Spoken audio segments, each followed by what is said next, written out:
Hey guys, welcome back to Andy's Dinosaur Reviews, and today we are back with another brand new Zhong Jieming Toys release. We recently had taken a look at their Giganotosaurus. Well, this time we've got ourselves a Spinosaurus, and it looks pretty cool, actually. Looks a little JP3-ish with, its own individual look at the same time. Basically looking like a, I guess early 2000s Spinosaurus would be my kind of take on it. But you can see the packaging is the same as what we had seen before. We, of course, have Rexy here. And when we turn it around, we're just going to have an image of Rexy, Velociraptor Blue, and a random Regaloceratops down here. So not really the greatest packaging in the world, and they don't do a good job of advertising the other figures in the line, but let's go ahead, pop it out of the box, and check it out. So here is our Spinosaurus, and it looks kind of fun. Definitely a short tail, though. And I was impressed with the tail length on the Giganotosaurus. Unfortunately, unimpressed with the tail length of this Spinosaurus. But if we bring it in for a closer look, starting here in the head sculpt, you can see it looks pretty okay.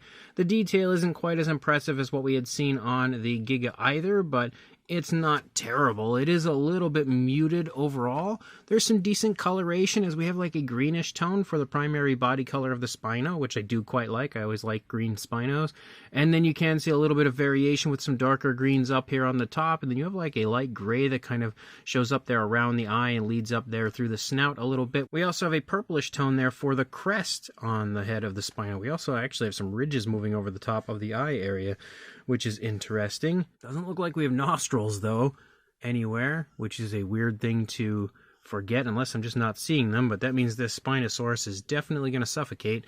But you can see the lower jaw also features pretty much the same type of detail we see on the upper jaw. The mouth is currently in an open position inside the mouth. We can see the teeth are all sculpted together.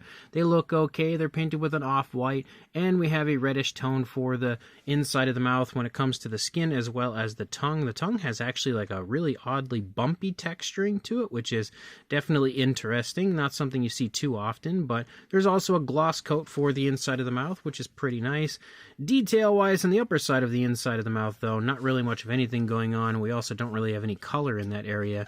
Unfortunately, the mouth is always open. You can close it, though, obviously. You do have an articulated jaw, but I think, like the Giga, that's probably going to be associated with the action feature. As you move down through the neck, you do have the green, that darker green, pick up here on the top and run down along the back of the neck of the dinosaur. We also start to see the sail pick up actually a little bit early, kind of in the early part of the neck, and then moving down, and then obviously extending into a much larger sail. We also have some very large osteoderms moving down. The skin texture is interesting. It's mostly just kind of like creases and stuff. Like we don't really see any real scales outside of like those osteoderms. Same deal down here as you move into the throat, and you can see the throat itself down here. As we continue to move down, we also see some darker brown patterns pick up, and they just kind of like spot and just pattern through the neck as you lead down. Moving into the body, we still see some more of those really large osteoderms popping up here and there with pretty much the same style skin texture as what we had seen through the course of the neck moving down. We do see that darker green extend down further and overtake a lot of the back of the dinosaur, and transitioning very smoothly to that lighter green tone of the body as you move down. We can see more of those dark brown patterns moving here through the course of the body as well. We've got the arm sculpted out pretty decently. Looks very strong. The muscle definition is definitely nicely shown off. We can also see the elbow, and then the fingers are okay as far as the sculpting goes. You've got the claws, which are painted, which of course is a nice part of these figures, but oddly enough, you can see if you look on the undersides of the claws are not painted, which is very strange. We, of course, are going to have some form of articulation, but I think that's probably part of the action feature right there, but we should have arm articulation over here. Yep, so if it's just like the Giganotosaurus, you can see forward and back arm movement on the opposing side, but this part here is going to activate probably a jaw-snapping action feature. As you move up here into the sail, you can see the sail has a very different coloration than what we see on the body. We have like a dark reddish tone that has a darker tone that moves over the outer edge of the sail, and then you've got like these light blue kind of splotches that just pattern all through the course of the sail, and it looks okay. Definitely doesn't look too bad. and definitely has a nice element of flashiness without being too overly flashy.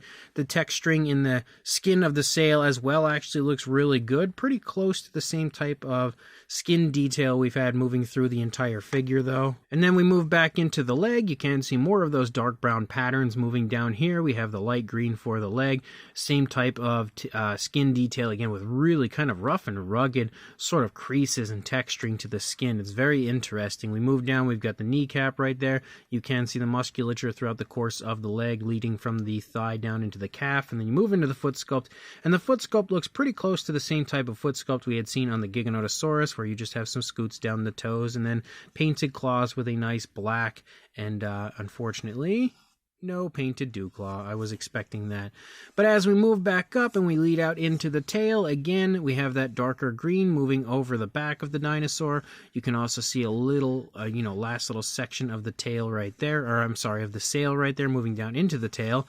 And then we move out, we've got some small ridges that follow along the back of the dinosaur with more of the patterns and more of the same type of skin texture. The tail does have a slight, ever so slight curve to it, but it also goes pretty close to straight out. And unfortunately, the tail is super short, and that is definitely one big downside for this one, because the Giga actually had some decent tail length. I felt like it looked pretty good, and if this one had better tail length, it would definitely have looked a whole lot better than it does. When we come over here, of course, we are going to have screw holes. That's just the way it works. You can see here in the head, though, we don't see any, and even moving down into the neck, we shockingly don't see any. Looks like there was one there, but they kind of covered it up, which is what they should have done for all of them. But once you move down here, you can see the screw holes do show up pretty obviously, even up here into the bottom of the sail, unfortunately. You are going to have pretty much the same sort of look and feel from one side to the other, because the dino is pretty straightforward. We obviously have a slightly different position for the arm, but this one is articulated, so you can move it wherever you really want. You can put it up close to the same position as what we have for the other arm if you really wanted to. The leg is trailing on this side, though, which is a bit different from what we see on the other side, and you've again got that massive curve here to the ankle. Pretty much the same thing that we had going on with the Giganotosaurus as well. I don't know if it's the same leg sculpts used for both. The feet look like they are probably the same, but definitely the same sort of positioning overall. And then again, we move out and we continue to have screw holes, sadly, the entire way out through the tail. Articulation-wise, we obviously saw the jaw and the arm. We also have leg articulation, forward and back, which actually works pretty decently. It's fairly smooth, so you can see it's not super well done. Like, it does go about that far before it starts to get kind of hard to move. And that's about as far forward as it goes, but it does at least have some articulation in the legs, which is nice. And then obviously we have articulation in the tail, you can see right there, but that's going to be associated with the action feature. So let's go ahead and give that a shot.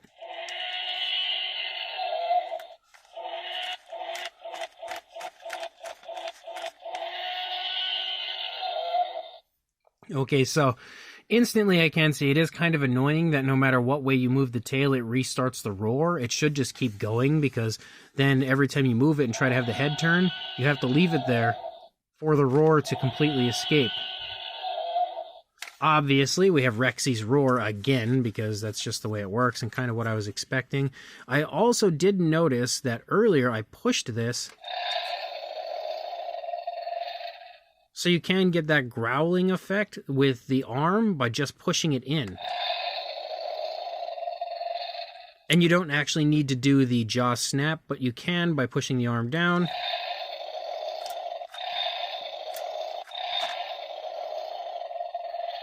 And again, you basically just have that kind of growling sound effect.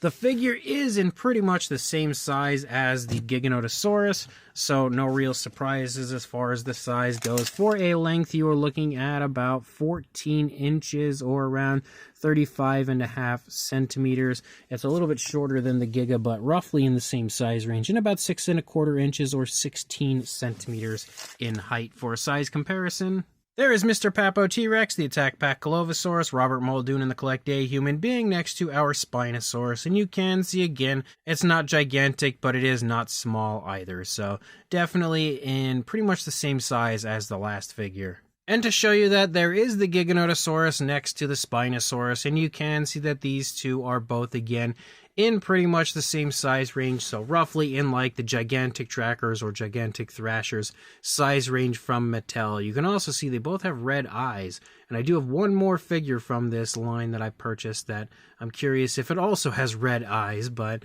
Definitely, again, two figures that really are the same size overall, with the Giga being maybe slightly larger, but overall they're not all that far off. So that should give you a pretty good idea of the size. And since we did more comparisons with the Giganotosaurus in the last review, I don't feel like we really need to do too many this time around, but of course I will do at least another one. By bringing in your standard kind of gigantic Thrasher size range figure, again, I know it's the Gorgosaurus, that ugly beast, but you can see that the Spinosaurus is in pretty much the same size range as a gigantic Thrashers. So this Zhong Jieming Toys Spinosaurus is pretty fun, actually. Again, I like this one just like I like the Giganotosaurus. I don't think I like it quite as much as the Giga, but pretty close. I just wish it had more tail length. It is overall a pretty cool looking version of a Spinosaurus, and you know, when I look at these figures, I often try to think of like, where have I seen that before? Is it a bootleg, something like that? This one definitely does not look like one to me. It looks like a completely original figure as best I can tell,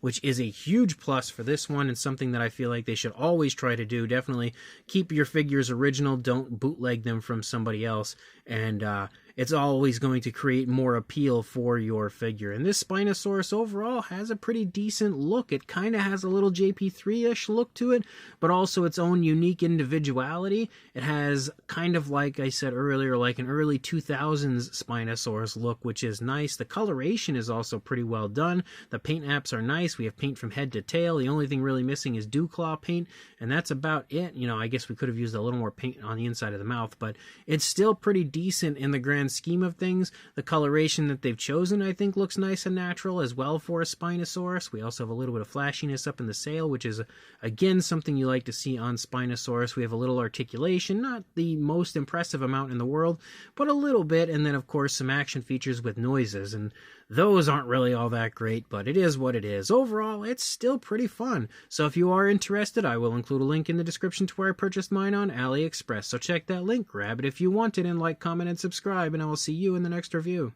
Thanks for watching.